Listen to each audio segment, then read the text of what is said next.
Welcome to the Blue Security Podcast, a weekly podcast for information security defenders, where we bring you discussions on best practices, tools, and implementation for enterprise security. Now, here are your hosts for today's show, Andy Jha and Adam Brewer. Welcome to this week's episode of the Blue Security Podcast. I'm Andy, your host. I'm Adam, your co-host. All right, so last week we talked about CISA's Scuba project. And from that, that was really following the guidance of the executive order from the Biden administration, 14028, on improving the nation's cybersecurity, which was issued in May of 2021. And then CISA actually came out with this Zero Trust Maturity Model version 2 in April of 2023. And then that's how the Scuba project came about. This week, I wanted to talk about how Microsoft took that Zero Trust Maturity Model and mapped it to guidance for architecture on how to satisfy each one of those points in the Zero Trust Maturity Model for Microsoft's solutions. And so we're going to put the link in the show notes, but in the Learn documentation, Microsoft has come up with a prescriptive guidance on how to meet CISA's Zero Trust Maturity Model version with all of our different areas. And so if you go to CISA's site and download this Zero Trust Maturity Model, it has 5 different areas that there's specific guidance that they want you. And when I say they, CISA wants their federal civilian agencies to meet this guidance for Zero Trust Model. And so there's 5 different areas that CISA has laid out: identity, devices, network, applications and workload, that's one category, and then data. And then within each one of these focus areas, there's functions. So like, for example, in identity, they have authentication being one of the function areas, identity stores being another one, risk assessment. Like for devices, there's policy and enforcement, or asset and supply chain risk management. And so they have each one of these functions laid out for each of the focus areas. And then within the functions, they have a traditional, which is like you assume that everyone is already on at least traditional, and then initial, journey towards zero trust, advanced, and then optimal. And so what Microsoft has done in our documentation is laid out each one of these focus areas, function areas, and then mapped it to what we think where you need to be if you want to start in the initial journey, the advanced, and then finally the optimal. So like, for example, in authentication for identity, the initial state is, get everybody on MFA, right? Like make sure you're at least on MFA for every single person. And then you're looking at conditional access, like maybe some basic conditional access must be on this network, must have MFA, so on and so forth. And then enabling cross-tenant access for B2B collaboration, but ensuring that all guests also must MFA. So you're doing MFA for all users.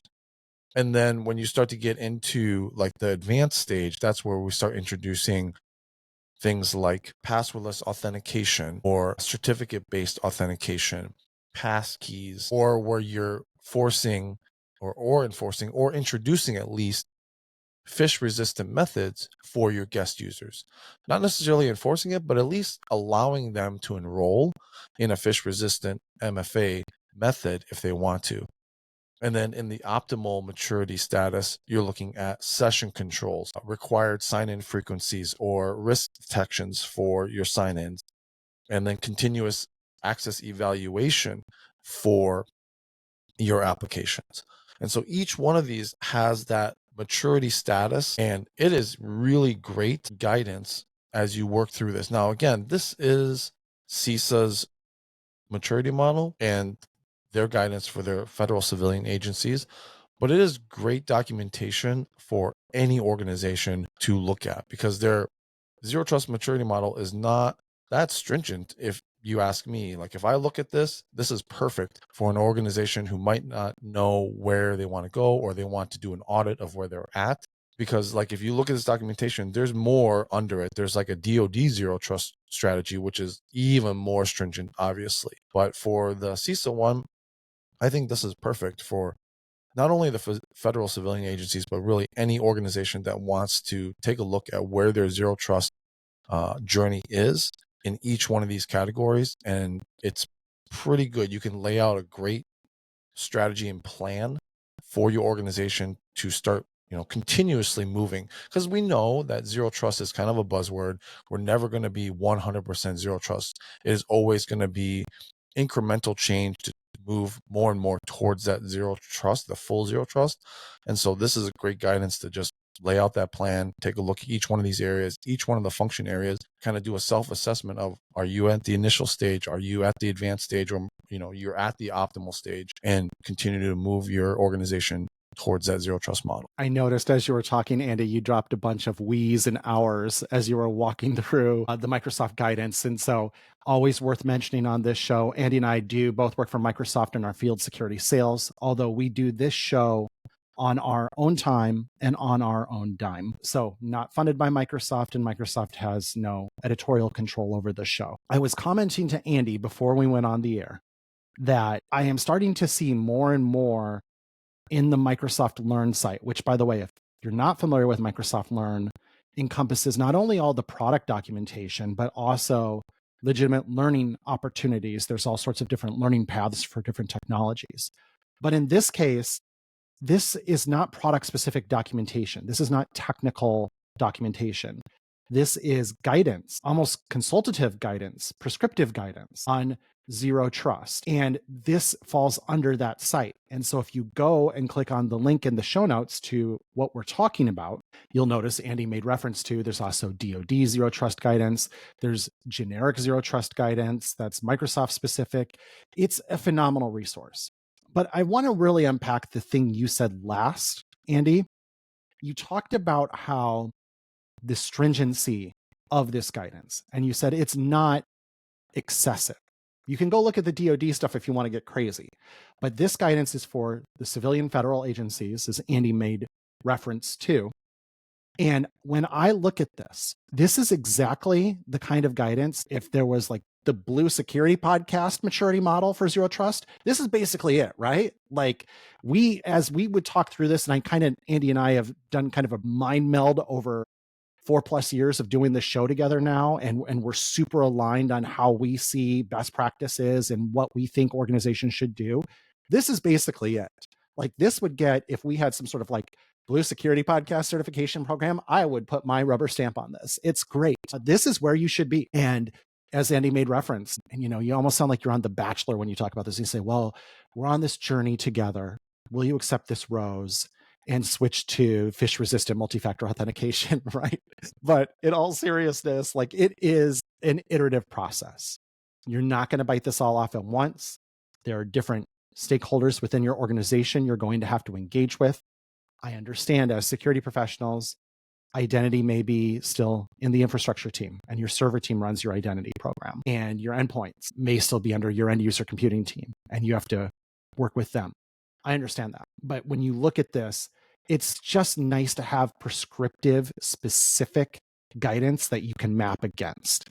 And just like we talked about with the scuba guidance last week, this is really specific, actionable, measurable, all of those good things that help you have a real sense of place for where you are compared to where you need to be. So love this. Definitely recommend checking it out. This is tied to specific Microsoft technology. So it is going to say Entra ID, go turn this on, go configure this thing. However, I still think it can be valuable because recognizing that almost no one is on a 100% homogeneous Microsoft environment, you could still do that mental mapping in your own mind of, if you're using a third-party solution, are we doing something equivalent? And that is still really helpful here and a good way to kind of test where you're at, or discover potentially gaps where our incumbent solution can't do this. It sounds like in the Microsoft solution that's more easily possible. Maybe we should consider a platform change as part of our zero trust maturity journey. So really good stuff here. Love it and highly recommend. Again, no one's on a 100% Microsoft environment. it's still valuable. You can pull out the parts that are relevant to you and map against them and measure them and know where you stand. And then you have line of sight to where you need to be.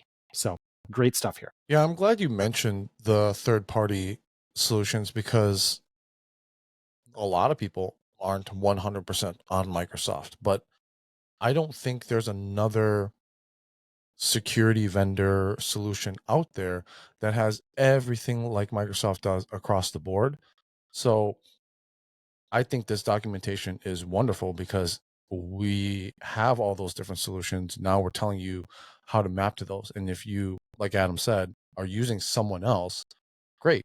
Then take this guidance and then ask, or look into that vendor, that solution. Like, for example, if you're not using Entra and you're using Okta or Ping, find out, do they have passwordless methods of authentication? Do they have something like continuous access evaluation? How does that work with Microsoft and Entra? Does Ping and Okta or whoever you're using have the same thing? So you can still use this documentation as guidance and then map it to whatever solution that you have. Like for devices, we use Intune, of course, but then maybe you use something else for device management. For data, if you're not using Purview, maybe you're using something else. But the concepts in here, you can still apply and take those. And the first thing that I would do if I was a security architect and I'm looking at this documentation and we use something else is I would ask that, look into that solution. Maybe I use Box, or maybe I use Zscaler for DLP or Netscope or something else. Find out how to map these concepts to that specific solution and then start implementing it that way. So definitely still very, very valuable if you're not using Microsoft for that specific focus area or that specific function. Then take the concepts, map it to whatever you're doing. It's still going to be valuable for you. Absolutely. Again, I just want to reiterate the point, like nobody's 100% Microsoft. Not even Microsoft internally to run our own environment is not 100%. We're going to talk about what we know and or in this case, what we have available in our platform. And that would make sense, right? We're going to cover what we know how to cover, and we'll leave the other stuff to the professionals in that space. That makes sense. It doesn't mean like if you're not all in this platform, you can't use this. And so I don't want our listeners or viewers in their mind to hear, oh, well, that's just going to cover a theoretical 100% Microsoft environment. It's not valuable to me. Well, of course it is. You can, exactly like Andy said, do that mapping. And that's information that's valuable. And we did this Defender for Cloud series where we walked through it several weeks ago. And we received some feedback on it. Now is maybe as good of a time as any to address that. I understand as a salesperson in cybersecurity that some of my peers use more aggressive tactics that can be frustrating and annoying. They may be overly aggressive using LinkedIn or email or cold calling you. And I understand as cybersecurity professionals, that's frustrating. I would encourage you not to get cynical towards the difference between education and sales, because the way Andy and I both operate, and we both came from technical roles, we both came from corporate IT, we have been on the other side of the coin. We both came in with a really strong understanding that we are not going to compromise on our core principles. We're going to be true to the technology. I'm never going to try to sell something to a customer that they don't need. I've never been asked, by the way, ever to compromise my integrity or go sell something to hit a quota or to hit a number or because someone needs this deal when I could push back and say, this is not a fit. The customer doesn't need it. I'm not doing that. I've never been pushed back on that ever. We do this show to educate. Education is not bad. I think cybersecurity professionals, and I have been critical of this in the past, we have struggled sometimes with adopting a growth mindset. And a growth mindset means we have that learn it all mindset. We want to learn it all. We acknowledge we can never know everything. The problem set is too big and is changing too rapidly. And we should always seek to be in rooms where we are not the smartest person in the room. And we don't think that we are. And there are too many people to this day in cybersecurity who are know-it-alls, who want to appear to be the smartest person in the room. and think they don't have anything to learn from other people. And that is toxic. And if that resonates with you at all, and you have enough self-awareness to resonate with that, I would encourage you to change your mindset and understand there is something to learn from everyone.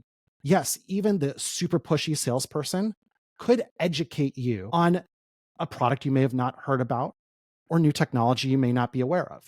Now, that doesn't mean you have to buy it. It doesn't mean you have to engage with them or allow them to treat you in a way that is inappropriate. However, they probably could educate you. And if you have awareness of what's up and coming in the industry, what are some new technologies that are coming to market, that allows you to make more effective decisions in your job. Education will never hurt you. Learning new things in cybersecurity will never hurt you. Our goal was not to come off like a sales pitch. We have a day job for that. And Andy and I are both really good at it, by the way. We do this show to educate and to inform. And so, yes, we are going to talk about the benefits and the features of products from time to time. We are educating you. If it's not valuable to you, don't listen. Go listen to another show. We don't do this to make money. In fact, I just sent Andy a whole buttload of money a couple of weeks ago on Apple Pay. I had to pay for our recording platform, to pay for our domains, to pay for all the technology we use to do the show. The microphone I bought, the audio interface I bought, the ring light I'm looking into, the webcam I'm looking into. Like, we bought all that on our own dime, literally. Like, we just did it because we wanted our show to look good and sound good. And we have never attempted to monetize the show, to run ads on the show, or anything else, because that invites scrutiny we frankly don't want. So we're literally doing this on our own time and on our own dime. I say that almost every show, but it really is true. And so ultimately, I will get off my soapbox now, but I just want to remind you that everyone has something to teach you, that you will never know it all in cybersecurity, that everyone, even the pushiest salesperson, has something to educate you about. And the more you know, and the more you try to learn, and the more you adopt that learn it all mindset, that growth mindset, that I always have something to learn. I can always learn more. And it's okay to fail and try again, the more successful you will be in your world. And so understand, sales is not a dirty word. Sales is education. And you don't have to accept the sale. You don't have to cut a check. But you can certainly learn things from almost everyone. And I believe wholeheartedly, most people are trying to do good. They're just there to see, hey, is there a good fit here? Is this a good fit for your needs? Maybe you have that exact need that maps to. And we're all guilty of this, right? I have walked into stores where I don't know where the thing I need is, or I don't even know what I'm looking for. And someone walks up, can I help you? Knee-jerk reaction, nope, don't need any help. And then I will actually, like, my brain will get the light bulb above it. I'll go, actually, yes, can you tell me where this is? And then when they walk me over to the product, I can say, hey, I need this. What would be the best fit?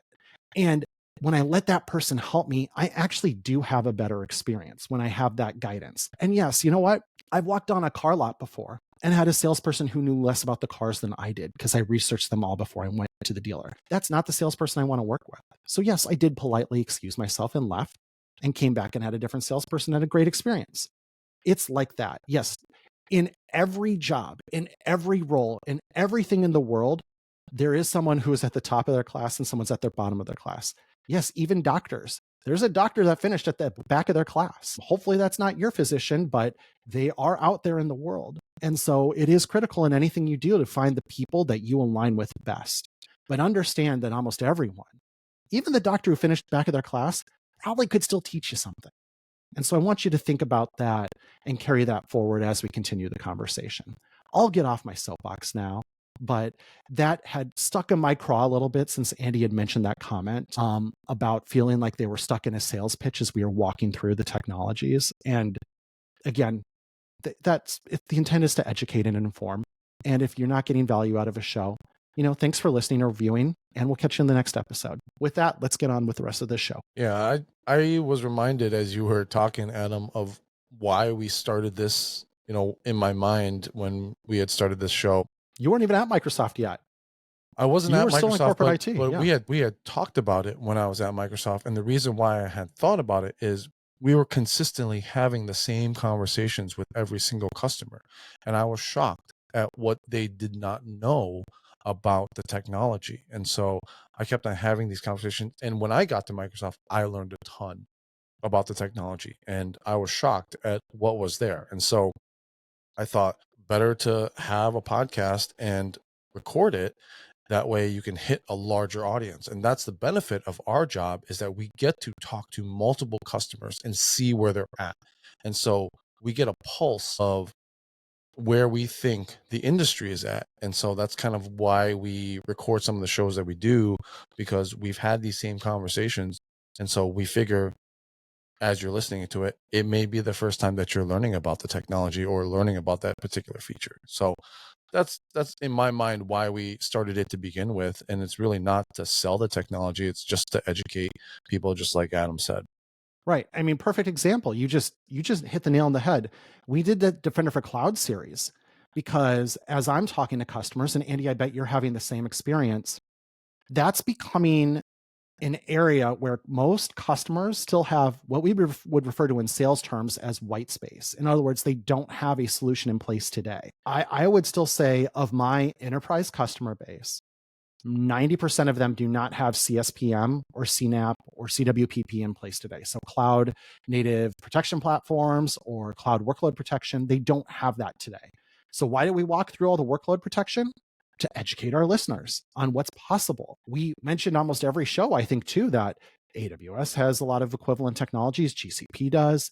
Palo has Prisma, which is phenomenal. Wiz is out there killing it. Like, they have great stuff. Like, this is an area where you, as a cybersecurity practitioner, are probably going to be asked to make decisions in the coming weeks, months, years on how you're going to protect your cloud workloads.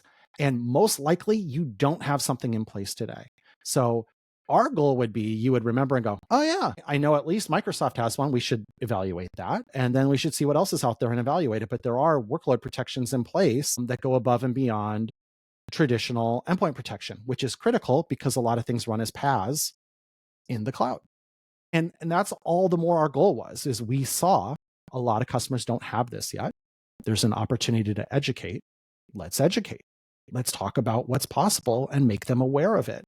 And that's, again, kind of our unique perspective is between Andy and I, and now we cover different customer bases. We do get that line of sight into multiple enterprises across a wide geographic area, across industry for me. And Andy covers a different industry than I do, on what they're seeing, what they're doing, where they're at, where their maturity is, what's new to them, where are they really strong. Like, we probably don't need to come on the show and talk a whole lot about endpoint protection platforms. Y'all have one. Y'all pretty familiar with it. And you know that if you switch from yours to another one, they're all pretty comparable and competitive. I mean, today, whether you're using CrowdStrike SentinelOne, Defender for Endpoint, they're all really good. Great. I mean, CrowdStrike might take down your business for, a period of time, but maybe it's worth it if you're in the CrowdStrike cult. I had to take a little bit of a shot there. But in all seriousness, like, look, you're familiar with that. That's why we don't talk about it. We kind of see like where's the overused Wayne Gretzky quote, I don't skate to where the puck is already been, I skate to where the puck is going to be. And I mangled the quote, but you get the point. That's what we're here to do. So I know we're like way off topic, but I felt like I wanted to address it. And we kind of came to a point when it felt organic to talk about it. So wanted to hop in there before we move on. All right. So let's move on to our next story here. There's a new macOS malware that is out there stealing some credentials and personal data. This is pretty rare, as Mac usually keeps their platforms really tight. They have some great protections. There's already an AV engine built in automatically to the macOS system. They got Gatekeeper as well that will help you identify applications that are not from verified publishers or signed. But what happened is some security researchers at Checkpoint pushed out an alert that about 100 million Apple users were susceptible to a new variant of something called the Banshee malware that has been around for a while, but it's capable of stealing browser credentials, cryptocurrency wallets, and any other personal data that you might have on your Mac. They first uncovered this stealer, which was actually a malware as a service that was targeting Mac OS users back in about midway through 2024, and they've been monitoring it. And it was actually able to remain undetected for a while because it incorporated the same encryption methods as Mac's XProtect AV detection suite. They stole a string of an encryption algorithm from Apple's own XProtect AV engine, which then replaced the plain text strings used in the original version. And since the AV programs expect to see this type of encryption, it wasn't flagged as suspicious. So it allowed that Banshee macOS stealer to siphon data from targeted devices. And the strategy worked really well until the source code was leaked back in November of 2024. And once that was done, now we're seeing new variants and other methods of distributing this malware through phishing sites or fake GitHub repositories. So really, I always find this kind of interesting, the method of, attack, and then as well as the targeting Mac OS, which really has stayed off the radar for the most part, but when it is there, it's pretty devastating. So you just got to be vigilant about the applications that you're downloading. Make sure you have Gatekeeper turned on. If it's flagged by Gatekeeper, it's probably not something that you want to install. Everything about a Mac is based on the Unix system. So anytime you're installing something, it is going to pop up a password prompt. You're going to get notified for the most part. Maybe there is malware that can be silently installed, but it's very, very rare. It's always going to pop up something and say, hey, are you trying to install this thing? And if you have Gatekeeper turned on and you try to install it, it will block it. And you have to manually go into the settings to say, do I really want to launch this thing? So, just make sure you know what you're installing. This is something that has been floating around for the last few months and can be pretty bad for you if you download it and install it. I like that you led with talking about the strength of the security in macOS. And I think it's a common misconception or belief that macOS only has fewer security issues because it's less commonly used. That is not true. I think Apple has done a great job of hardening macOS and securing macOS, and it's a highly secure, highly robust, great platform. Their security posture is just really good. Apple across the board is really good at security. And we have said that on this show from the get-go. And I know Andy and I, we both strongly believe that. This is a reminder that no matter how good your security posture is, there can still be clever ways of getting around that. And so I still, for the most part, don't walk around telling consumers like you need to run antivirus on your Mac. For the most part, like Andy talked about, if you aren't installing weird software from untrusted sources and you're not providing your credentials and letting them install themselves and dig their tentacles into the system, they're not getting in through like undetectable means or like unauthenticated means. Like you have to unlock the back door to let malware in on your Mac.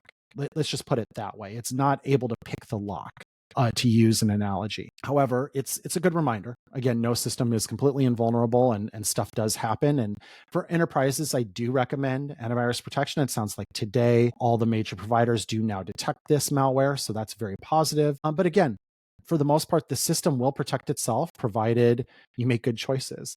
I think one interesting little subnote about this, and Andy, you brought this up, is if you remember all the pushback against user access control in Windows Vista back in 2006, the Mac has quietly over the years gotten really excessive with the amount of pop-ups and prompts you have to accept and approve just to use the system. And even some of the most diehard Apple fanatics are really starting to dig in on this. And it has gotten excessive. And I fear that because there are so many prompts for muggles of the world, they may start to get fatigue. We talk about MFA fatigue on this show. They may get dialog box fatigue and start just accepting or approving anything that pops up. Nowadays, like the experience on the Mac is, let's say you run Microsoft Word for the first time, and you want to save a Word document you just composed to your own documents folder. There is actually an approval process you have to go through to grant Microsoft Word permission to write to your own user folder, documents folder. I think that's a bit excessive. Maybe it's just me. If you give apps permission for certain capabilities, there actually are checks in it where it will now come back and ask you, I'm not sure if it's like daily or weekly for certain permissions, but it will keep prompting you every single week. Hey, you gave this thing permission to do this. Do you want to allow that to continue? And it is like highly sensitive thing like scraping your screen or something like that. But still, it's like a lot. And so I agree that the Mac is really hardened, provided you don't give access to untrustworthy stuff and unlock the back door to it. I think there has been a quietly growing problem that is not entirely unfamiliar with what Windows Vista went through with UAC, where the Mac issues so many prompts and permission checks today that you could start to get that fatigue and have people who are less familiar with what this does inadvertently let this sort of thing in. And that's a problem. And that's why, like, you can build all these protections in place and have this great environment, but users are always the weakest link. And I think the pendulum has to shift back on Apple's part to how can they consolidate and simplify and streamline a lot of these prompts you get on modern macOS, because it really is dead serious. Like, and this isn't Microsoft guy talking. Everyone knows, like, my background is Apple fanboy. And although I've become more critical in recent years, that's still my background. I'm recording this on a Mac right now. The current state of affairs on macOS in terms of prompts is worse than Windows Vista was in 06. It really is. And it's just a matter of kind of the disappointment in Vista and all the stuff from Longhorn that didn't ship and how long it took to replace XP, and XP was beloved. And it was all those combination of factors that led to that like massive pushback. And because macOS has done this gradually and over time, it's more like Stockholm syndrome where we've accepted it, but it's really bad. And I think it's problematic from a security perspective. And so, gosh, this is like the soapbox episode, Andy, for me. But I do want to see Apple make better choices in that sense, because from a pure technology perspective, yes, super hardened OS. From a user experience perspective, I'm concerned about the security of modern Mac OS in the hands of most people because of the level and number of prompts you get to use the system day to day. It's funny that you mentioned that, because literally right before this show, I was booting up my Mac and I was just taking a look at it just to keep it updated. And I have Zoom installed on there. And Zoom, of course, actually needs permissions if you're going to do any type of recording. So the pop-up for a cybersecurity professional to read is fairly alarming. It's like you gave Zoom permissions to, record your screen and do all this other stuff. And the way that they word it seems pretty bad. And so they're like, do you want to continue to do this? And, either say yes or go to the settings to turn it off. And so, of course, I had it turned on, because if I am going to record a Zoom session, I do have to have those permissions on Mac. But in my mind, I'm like, I haven't been on a Zoom call on my Mac in a really long time. I'm just going to delete the app because I don't want this app to have these permissions. So I went ahead and uninstalled Zoom, and next time I need it, I'll just reinstall it, which of course is going to pop up that same thing and say, do you want all these scary permissions associated with it? So I definitely have seen those pop-ups as you have mentioned, and I think you're right. I've just kind of accepted it over the last couple of years as they have ramped up, but I just noticed it for this particular application. I was like, I don't need it. I'm just going to delete it. In a vacuum, that's a good prompt. Giving an application permission to scrape and share and view your screen persistently is a scary level of permission. Most apps should not be able to scrape your screen all of the time. And so knowing and revalidating, does this app still need this? In theory, is a good prompt. The problem is when I get hit with, hey, you gave this app location permission. Should it still have it? Should it still have screen sharing permission? Should this still have this? Do you want to save a Word document to your own user folder? Are you sure you want to give Word permission to do that? What else is the purpose of this program other than to do that? Like, it gets excessive. And again, like, you don't have to look hard to find Mac people, Apple people who are really, really critical of this current state of affairs. And again, all of this is justifiable in a vacuum. It's just that the user experience is the sum of the parts, and that user experience is becoming degraded. And we know from the very great example of MFA fatigue that this generates that same kind of fatigue that reduces the effectiveness of security controls over time, because we know MFA does it. And it's not a big leap of faith to assume this does the same thing. And so I don't know what you can do better. I think Android takes it too far in the other direction, where you get one single prompt of everything that app asks for potentially. And it's like, do you want to give this app permission to read all of this, write all of this, access to your camera and your microphone and this? Like, it's all one prompt. But is that the solution either? Because then you're not reading it and you're not understanding it and you're not really internalizing all the access you're giving the application. It's a hard problem to solve. Let's just be honest. If it were easy, every platform would do it the same way. It would be uniform, and we'd all have like a standard for how we do it. And instead, Windows does it one way, Android does it one way, the Mac does it one way. iOS even is really different than how the Mac handles it, and none of it's right. And so it's a hard problem to solve, but it is something I think the macOS in particular might be right now the worst platform for it. And Apple needs to take a hard look at how to make that better. All right. So brand new year. And so people are probably looking at their tax returns. Mm-hmm. I came across this story, and so I thought it was really interesting. The IRS relaunched its identity protection personal identification number, that's a mouthful, IP PIN program this week. And so all US taxpayers are encouraged to enroll in that for added security against identity theft and fraudulent returns. What the IP PIN is, it's a 6-digit number that's assigned to the taxpayer that must be used when filing a tax return. It's only valid for the current year, and each year a new one can get assigned.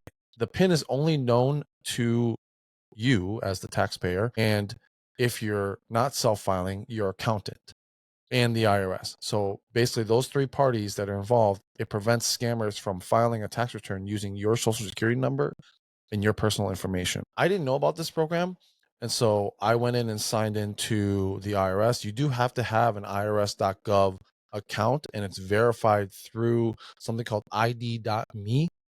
If you've never signed in through ID.me, you'll need to actually provide documentation to that site. It's very similar to how a verified ID concept works.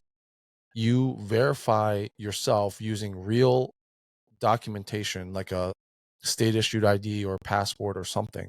And then they verify it, and then they provide that, they say that they're you, and then you can use their ID.me to sign into multiple different government websites. And so if you've never done that before, you will have to actually scan documentation in or take a picture of it to send to ID.me. But once you've done that and you're able to verify yourself with your irs.gov account, you can then scroll down to your profile and opt into the identity protection PIN. And when you do that, you can either do it for the current one-time enrollment for the current calendar year, or you can do a continuous enrollment, which then you'll get a new PIN every single year. And so I went ahead and did that. I'm curious whether or not my accountant will be able to see that, or if I'll have to actually provide the PIN number to them when they're filing my tax returns. But I think this is definitely something that should be, anyone who is filing tax returns should do this, because we have social security numbers leaked all the time. And last year alone, the IRS flagged 2.8 million tax returns as suspicious. So highly recommend that you go take care of this. It's pretty simple process if you already have an ID.me and an irs.gov login. But if you don't, take a few minutes to do that. And then, you'll have some extra protections against fraudulent return. This is great guidance. There's a saying that you are one of two taxpayers. Either you're the taxpayer that files as soon as you possibly can, or you're the person that files on April 15th. I have always heard encouragement that you want to file as early as possible, because if you get in before the scammer gets in, then the IRS is going to reject the duplicative return and accept yours. So there's also benefit to filing early. However, this is even better because you can do this even before the filing window opens, because the IRS is not accepting returns, I believe, till the 27th this year of January, which is, as we record this, is 15 days away. So this is something I could go get now, protect my account before the filing window even opens, and then have the confidence of knowing whenever I file, it will be only me, because the scammers won't have this. So as Andy said, as cybersecurity professionals, we are abundantly aware of how frequently our personal information is accessed and compromised and leaked anymore. I mean, your social security number is out there, period end. This helps protect you. And this kind of fits hand in glove with the other advice you'll frequently hear, which is you should freeze all of your credit with the three major credit providers, Experian, TransUnion, and Equifax. It's free to do that. It can be kind of a hurdle to jump through, but unless you're actively applying for new credit, like a new card or a mortgage or a car loan, you don't need it wide open for anyone with your social security number and birthday to be able to attempt to open an account. So that's kind of the same advice, right? Of you want to lock it down so only you can access it when you're ready to do so. So this is great guidance. I've done the ID.me before. It's pretty straightforward to verify your identity. And then once you've done that, pretty straightforward to do this. I'm going to do this as soon as we get off recording the show, Andy, and get my identity protection pin as well. Just it is a big problem. As Andy talked about, I think you said, 3.5 million fraudulent returns. That's a lot, right? And that's 300 million people in the United States, give or take. And so that's at least 1%, 1 in 100 chance. And, it's more than that because not everyone files tax returns. Obviously children don't. A lot of people that don't have enough income don't. So it's an even greater percentage than that. Let's say it's 2%. I mean, 1 in 50 chance of having someone submit a fraudulent return on your behalf, not great. And I am not getting political. However, I think it's a well-established fact at this point that the IRS is understaffed. And there was an effort to increase its staffing, and then it became a political football, and ultimately Congress blocked that effort. And so the IRS remains understaffed. And if you do have a fraudulent return get filed on your behalf, that could be a huge headache to deal with. And so a little preventative medicine is far better than trying to fix it retroactively. So I would take the preventative medicine here, go get this done, and then you can breathe easy knowing there won't be a fraudulent return filed on your behalf. And then you don't have to deal with an understaffed IRS trying to fix it and waiting on hold for multiple hours on end, which is not an uncommon story during tax season. So great tip here. Spend the 5 minutes and save yourself huge headaches potentially later. All right. The final thing that I had on the list to talk about is the government launched a new cybersecurity safety label. So Adam and I did talk about this when the announcement first went out. The program was unveiled in July of 2023. And so 18 months, over that period, FCC commissioners have authorized the program. They adopted the final rules, trademarked the distinct shield logo for this Cyber Trust marked certified products. And then on January 7th, the White House announced the launch of it for all internet connected consumer devices. And so this new Cyber Trust mark label will appear on smart products sold in the United States later this year, and it'll help consumers determine whether those devices are safe to install in their homes. It's designed for smart devices like home security cameras, TVs, internet connected appliances, fitness trackers, climate control systems, baby monitors, so on and so forth. And if it has that trust label on it, it signifies that device has met a set of security features that are approved by NIST. And the criteria includes unique and strong default passwords, software updates, data protection, and incident detection capabilities. The logo will have a QR code next to the Cyber Trust Mark label for additional security information like instructions on changing the default password, steps for securing and configuring the device, details on automatic updates, and the minimum support period for that product. So this is very similar. We had talked about it when it first was unveiled, like to the Energy Star labels for energy efficiency. Those have been out for a long time. I always see them on appliances when I buy them. I don't know if it makes a difference because I feel like every appliance has the Energy Star label. I don't know of a appliance that I've bought that didn't have it. So it is a standard that almost every single appliance manufacturer has to meet in order to put that on there. And so I think this is a great thing across the board. When you go and buy internet connected devices, now you can look for that Cyber Trust marked product. Great for consumers to at least know that that product has met a minimum set of security standards that are approved by NIST. So the real question is, will all the TP-Link network devices carry this or not? Yeah, that's a good question. I haven't seen an update to that story, but yeah, that TP-Link still on the chopping block for a possible ban in the United States. But yeah, I don't think they're going to have that on TP-Link.